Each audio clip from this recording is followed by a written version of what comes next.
আমি ডাকি। I call. I call. এটি হচ্ছে present indefinite tense.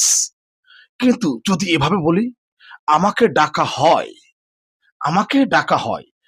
I am called. I am called. দেখো, I call এটা অ্যাক্টিভ। I am called আমাকে ডাকা হয় এটা প্যাসিভ। অর্থাৎ অ্যাক্টিভ এবং প্যাসিভ তোমাদেরকে ভালোভাবে বুঝতে হবে। দেখো, সেন্টেন্সের মধ্যে যখন সাবজেক্ট উল্লেখ থাকে বা কাজটা সাবজেক্ট করছে এটা বোঝা যাবে স্পষ্ট, সেটা অ্যাক্টিভ। আর যে সেন্টেন্সের মধ্যে সাবজেক্ট বোঝা যায় না, অর্থাৎ অবজেক্টের উপর ফোকাস করা হয়, অবজেক্টটার উপর ফোকাস করা হয়, সেটা হচ্ছে প্যাসিভ।